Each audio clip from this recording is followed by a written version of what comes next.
Good morning, all of you. I am Ritu Sidana. I am your SST teacher.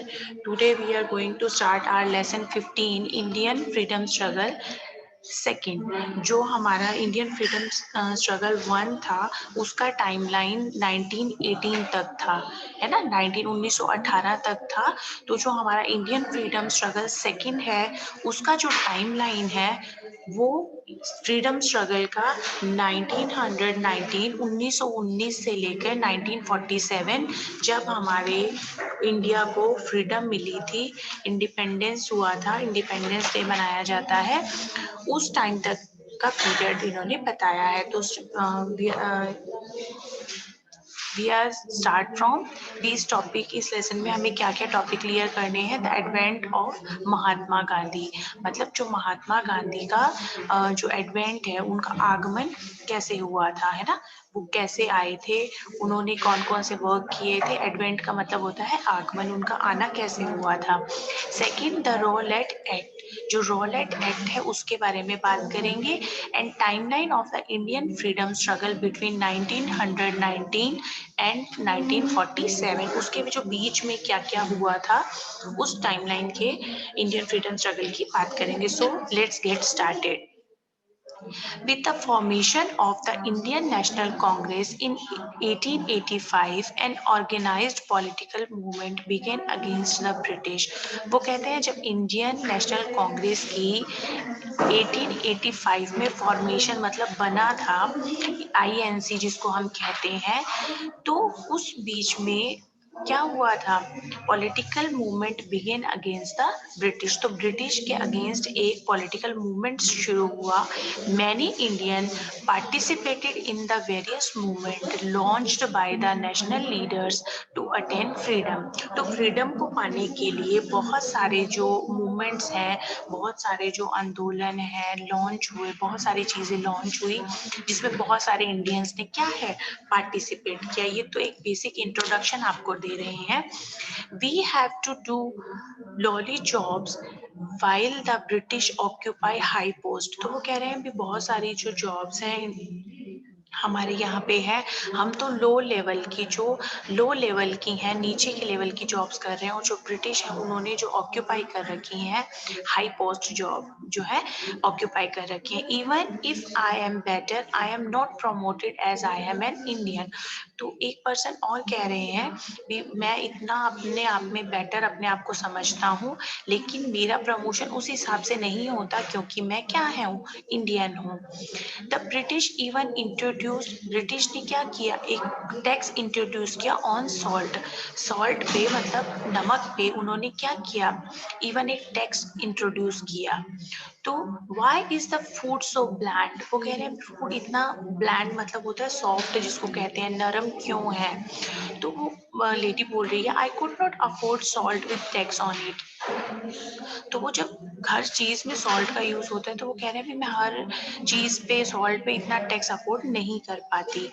Thousand of man and women join the quit India movement launched by Mahatma Gandhi in 1942। There is a question, if anyone ask you when quit India movement launched, तो in 1942, और किसके through शुरू हुआ था, किसने launch किया था, महात्मा गांधी ने। तो कई जो thousand of man and women है उन्होंने क्या किया, ज्वाइन किया किसको, क्विट इंडिया मूवमेंट को, जिसको महात्मा गांधी ने 1942 में लॉन्च किया था, to achieve complete independence for India. जिससे क्या है, इंडिया को क्या है, कंप्लीट इंडिपेंडेंस जो है मिल सके। डू और डाई, उनका ये उन्होंने ये नारा बनाया था, डू और डाई मतलब करो या मरो।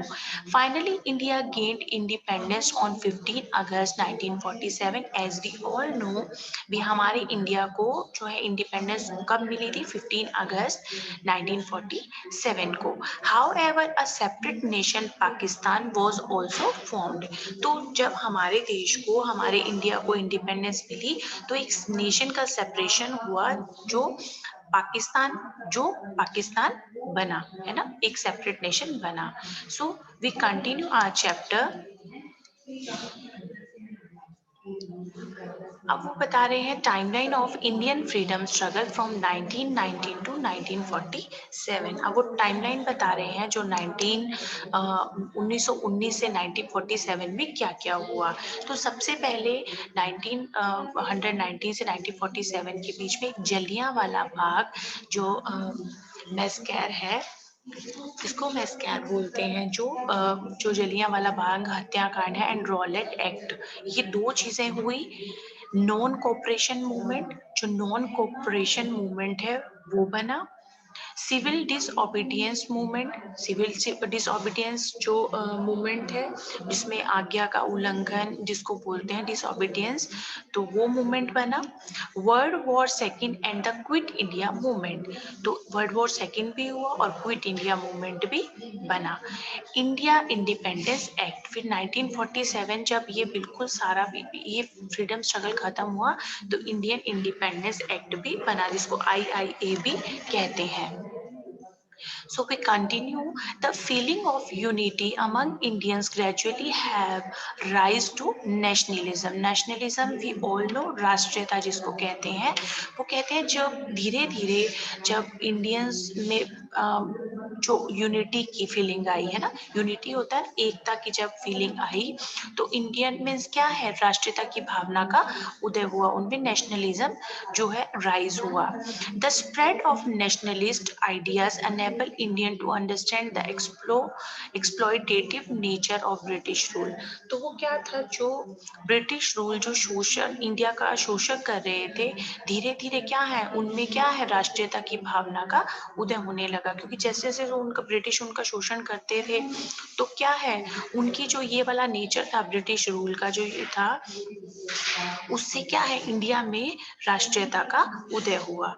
इन 1914, जो 1914 की वो बात कर रहे हैं, 1914 में क्या हुआ, the first world war was word broke out. अब क्वेश्चन इज दैट 1914 में जब फर्स्ट वर्ल्ड वॉर हुआ, Indian soldiers were sent to the other parts of the world to fight the war on behalf of the British. तो जब 1914 में first world war हुआ तो Indian soldiers को क्या है अदर पार्ट्स मतलब अलग अलग जगहों पर लड़ने के लिए भेजा गया on behalf of British, British के बिहाफ पर अलग अलग जगह पर फाइट करने के लिए भेजा गया। Indian also had to pay heavy taxes to meet the cost of the war forced by the British. तो इंडियन को क्या करना पड़ता था जब वो ब्रिटिश के थ्रू जब वो वॉर लड़ाइयाँ लड़ते थे तो उनको क्या है हैवी कॉस्ट का है पे करना पड़ता था, टैक्स लगते थे हर चीज पे तो उनको वो पे करना पड़ता था। ग्रेजुअली धीरे धीरे the dissatisfaction against the British rule grow and more Indians join the movement for gaining independence. जब धीरे धीरे उनको वो डिससेटिस्फेक्शन जब उनको डिससेटिस्फेक्शन होने लगा ब्रिटिश लोगों से तो उनमें क्या हुआ, उन्होंने क्या किया धीरे धीरे ब्रिटिश रूल के जो ब्रिटिश शासक उनका शासन था तो वो क्या है वो बढ़ता गया, तो ज्यादा से ज्यादा इंडियन ने क्या किया, जो इंडिपेंडेंस आजादी के लिए जो मूवमेंट्स बनाए गए जो आंदोलन बनाए गए उनको ज्वाइन करना स्टार्ट किया। लोगों ने जब लोगों को पता चला भी अब ब्रिटिश लोग उनका शोषण कर रहे हैं धीरे धीरे है ना, एक्सप्लॉइट हो रहे हैं, तो उन्होंने क्या किया जो इंडिपेंडेंस के लिए जो आजादी के लिए जो मूवमेंट्स बने उनको इंडियंस लोगों ने ज्वाइन करना स्टार्ट किया। Mahatma Gandhi becomes a leader. अब महात्मा गांधी हैं वो लीडर कैसे बने, Mahatma Gandhi was born on 2 October 1869 at Porbandar in Gujarat. अब क्या हुआ, जो महात्मा गांधी थे उनका पहले बता रहे हैं जब वो जन्म कब हुआ, 2 अक्टूबर 1869 को गुजरात के पोरबंदर नाम की जगह पर उनका जो है बर्थ हुआ। Between 1893 and 1915 he worked at a law firm in Durban, South Africa। तो उन्होंने एज अ लॉ फर्म में पहले उन्होंने दरबन में है वर्क किया। कौन से ईयर के बीच में 1893 और 1915 के बीच में उन्होंने लॉ में मतलब उन्होंने वर्क किया, कहाँ पे, साउथ अफ्रीका में। जो एज अ वर्क लॉयर जिसको बोलते हैं, he was shock to see the poor treatment meted out to Indians by the British rulers and forced of their rights in South Africa. तो उन्होंने वो बहुत देखकर वो शॉक्ड रह गए कि उनके इंडियंस जो ब्रिटिश रूलर्स के जो उनका इंडियंस के लिए भारतीय लोगों के जो लिए ट्रीटमेंट था, ट्रीटमेंट दिया जाता था, मेटेड का मतलब होता है जो उनको ट्रीटमेंट दिया जाता था, मतलब उनको ट्रीट किया जाता था। तो और वहाँ के लोग अपने राइट्स के लिए, अपने अधिकारों के लिए कैसे लड़ रहे थे, तो उन्होंने ये चीज वहां पे देखी। Mahatma Gandhi propose satyagraha, a method of protest based on truth and non violence. तब महात्मा गांधी ने क्या किया, प्रपोज मतलब प्रस्ताव रखा, किसके लिए, सत्याग्रह, सत्याग्रह के लिए उन्होंने एक प्रस्ताव रखा। ये एक मेथड था, किसी कैसा था, मतलब उन्होंने इस तरीके से विरोध किया, उन विरोध करने का एक मेथड था, तरीका था, ट्रुथ और नॉन वायलेंस भी। वो हमेशा सच्चाई के लिए और अहिंसा के लिए लड़ते थे।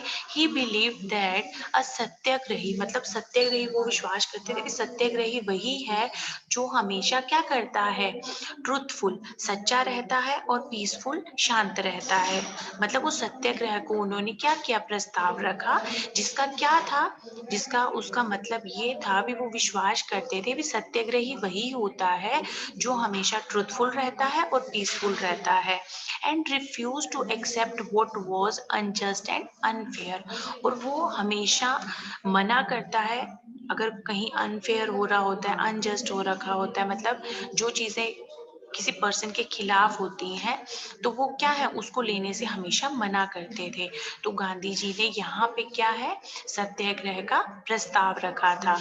तो हम इसको एक छोटे से एनिमेशन के थ्रू भी देखेंगे। जो टाइम लाइन है 1919 से 1947 का, उस टाइम लाइन के बीच में वो हम लोग एक चीज देखेंगे।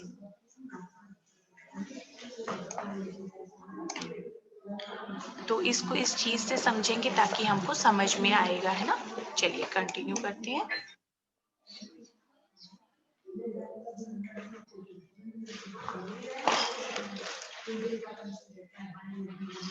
1915, Gandhiji came to India, which led to the emergence of a new phase of the freedom struggle of India, known as the Gandhian era. An important Congress session held in Lucknow in 1916 brought about the unification of the moderates and the extremists, and also the members of All India Muslim League to attain freedom. In 1917, Gandhiji initiated his first satyagraha in the Champaran district of Bihar for the poor peasants who had to pay high taxes and were forced to grow indigo.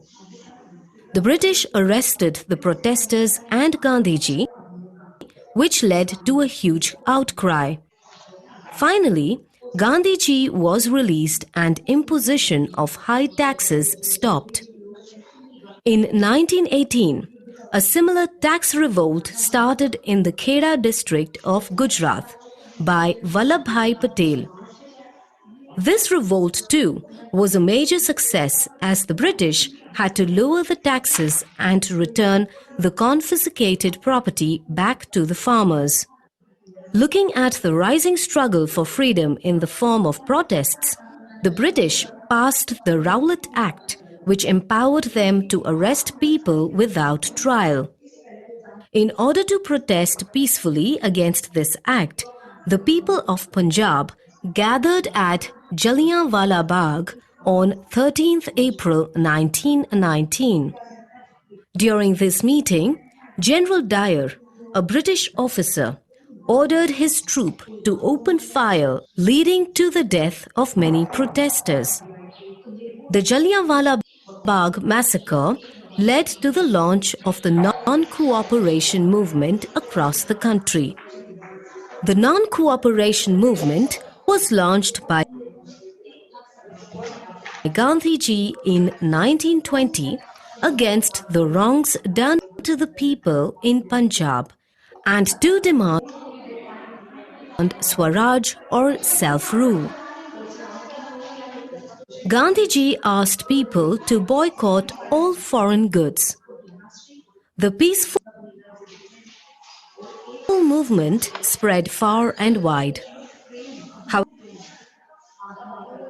However, in 1922, the movement became violent when a police station was burnt down at Chauri Chaura. Gandhiji immediately called off the movement. The British then decided to set up a committee to suggest further reforms in the structure of Indian government. The committee, called the Simon Commission, was sent to India in 1927. The commission did not include any Indian member. This sparked a wave of protests all over the country, and people decided to boycott it under the leadership of Lala Lajpat Rai. During the protest, Lala Lajpat Rai met with fatal injuries. His martyrdom inspired thousands of people across the country to join the freedom movement. In 1930, Gandhiji launched the civil disobedience movement. During this movement, Gandhiji marched with his followers from Sabarmati Ashram to Dandi in Gujarat and picked up a handful of salt to protest against the British salt law. This was the first mass movement which spread to the four corners of the country. To reduce the popularity of the movement, the British government passed the Government of India Act of 1935, under which elections were held throughout the country. When the Second World War broke out, the Indian National Congress made it clear that India would not join the war on behalf of the British unless it was given independence. When the British refused this proposal, Gandhiji launched the Quit India movement in 1942. There were hartals all over the country. The freedom struggle was given a new dimension with the formation of the Azad Hind Fauj by Subhash Chandra Bose in 1944. By the yes, तो जो महात्मा गांधी जब leader बने तब उन्होंने क्या किया, सत्याग्रह, जो सत्याग्रह है उसको प्रपोज किया और हर ईयर में जैसे 1915 है, 1917 है, 1919 है, तो उसमें क्या है, उन्होंने प्रपोज रखा कि सत्याग्रह ही वही होता है जो क्या है, हमेशा ट्रूथफुल और पीसफुल रहता है, और जब अनजस्ट हो रहा होता है, अनफेयर होता है, तो उसको एक्सेप्ट करने से मना करता है। तो उन्होंने हर चीज में जो अलग अलग चीजें बताई हैं उसको हम आगे डिटेल में पढ़ेंगे। Now we continue after his return to India in 1915। जब वो इंडिया रिटर्न हुए, पहले वो क्या थे, उन्होंने क्या किया, साउथ अफ्रीका में थे। फिर जब उन्होंने 1915 में इंडिया में जब वो वापस आए, Mahatma Gandhi spent a year traveling all over India to understand the problems of the common people and joined the National Freedom Movement in 1919। तो वो कह रहे हैं जब महात्मा गांधी 1915 में क्या है वापस आए, तो उन्होंने क्या है पूरा एक साल ट्रेवल किया, कहाँ, इंडिया में ट्रेवल किया, और अपना ज्यादा से ज्यादा उन्होंने टाइम किस में स्पेंड किया भी वो अंडरस्टैंड कर सके प्रॉब्लम्स को, ताकि क्या है कॉमन पीपल क्या है प्रॉब्लम, जो आम लोग हैं, कॉमन पीपल जो आम लोग हैं, उनकी समस्याओं को समझने की कोशिश की एंड ज्वाइन द, और उन्होंने क्या ज्वाइन किया 1919 में, नेशनल फ्रीडम मूवमेंट को उन्होंने ज्वाइन किया। In the same year the British passed a law known as Rowlatt act. तो इसी ईयर 1919 में ब्रिटिश ने एक लॉ, जो कानून है, पास किया, जिसको रोलेट एक्ट के नाम से जाना जाता है। अकॉर्डिंग टू दिस एक्ट, इस एक्ट के अकॉर्डिंग क्या हुआ, any Indian could be put into jail without a trial and conviction in a court of law. तो उस रॉलेट एक्ट के अकॉर्डिंग क्या था भी कोई भी जेल में डाला जा सकता है किसी भी ट्रायल के बिना, अगर उसका दोष सिद्ध नहीं भी होता तो भी कोर्ट के अकॉर्डिंग वो क्या है जेल में डाला जा सकता है।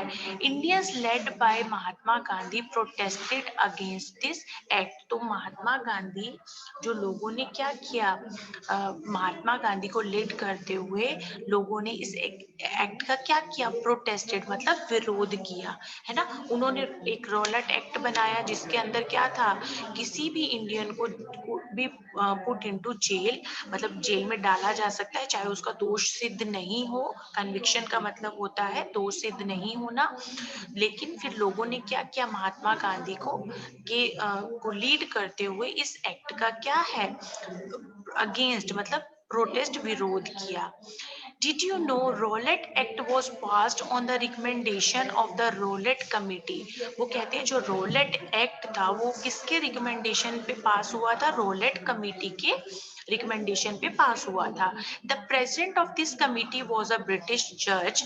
इस कमिटी के जो प्रेसिडेंट थे वो ब्रिटिश जज थे, सर सिडनी रॉलेट, जिनका नाम क्या था, सर सिडनी रॉलेट था। The protest including demonstration. अब क्या था जब इसमें उसके साथ साथ विरोध के साथ साथ क्या था, उन्होंने प्रदर्शन भी किया। प्रदर्शन में उन्होंने क्या किया, हड़ताल एंड बॉयकॉट। हड़ताल होती है जो स्ट्राइक होती हैं, एंड बॉयकॉट और बहिष्कार किया फॉरेन जो चीजें थी उनका। One such peaceful protest against the Rowlatt act led to the Jallianwala Bagh massacre. इसके बारे में अगले पेज पे वो कह रहे हैं, डिटेल में बताया है। वो कहते हैं इस वन सच पीसफुल प्रोटेस्ट, वो कह रहे इतना पीसफुल होने के साथ साथ तो वो क्या हुआ, रोलेट एक्ट को लेड करते हुए जलियांवाला बाग मैसकर। मैसकर होता है जो जलियांवाला बाग हत्याकांड हुआ था जिसमें बहुत सारे लोग मारे गए थे। Mahatma Gandhi also asked the leader to go to the villages and include the, Mahatma Gandhi ने पूछा लीडर से कि वो विलेज में जाएं, इंक्लूड द पीसेंट्स। पीसेंट्स होते हैं किसान, आर्टिशियंस मतलब जो कारीगर होते हैं, और जो वर्कर्स होते हैं in the struggle for freedom, ताकि क्या है वो स्ट्रगल कर सके फ्रीडम के लिए। तो महात्मा गांधी ने उन लोगों से भी पूछा भी वो इस फ्रीडम का भी हिस्सा बन सके। He urged people to use khadi. Urge होता है आग्रह करना, है ना। मैंने पिछले लेसन में भी आपको बताया था जो हमारा इंडियन फ्रीडम स्ट्रगल 1 था उसमें जो नेशनल रिफॉर्मर्स थे उन्होंने लोगों को आग्रह किया था भी वुमेन एजुकेशन है ना, चाइल्ड एजुकेशन, चाइल्ड जो मैरिज है उसको स्टॉप करें। तो यहाँ पे गांधी जी ने क्या आग्रह किया, जो महात्मा गांधी है उन्होंने लोगों को आग्रह किया कि वो खादी का यूज करें एंड हैंड वुवन क्लोथ, जो हाथ से बने हुए कपड़े हैं उनका यूज करें, विच become a symbol of India freedom movement. जो क्या बना, एक इंडिया का जो फ्रीडम मूवमेंट है उसका क्या बना, सिंबल बना। With the support of the common people, वो कह रहे हैं आम आदमी का, जो कह रहे हैं कॉमन पीपल जो आम आदमी होते हैं, जो पीसेंट्स होते हैं, किसान होते हैं, आर्टिशियन जो कारीगर होते हैं, जो वर्कर होते हैं, वो उन आम लोगों की बात कर रहे हैं। With the support of the common people the struggle for freedom become wide spread. तो वो क्या हुआ, जो इन लोगों के सपोर्ट से ही वो क्या है, जो इंडियन का जो फ्रीडम स्ट्रगल है वो वाइड स्प्रेड होता है, बड़े पैमाने पर बना, है ना। तो यहाँ पे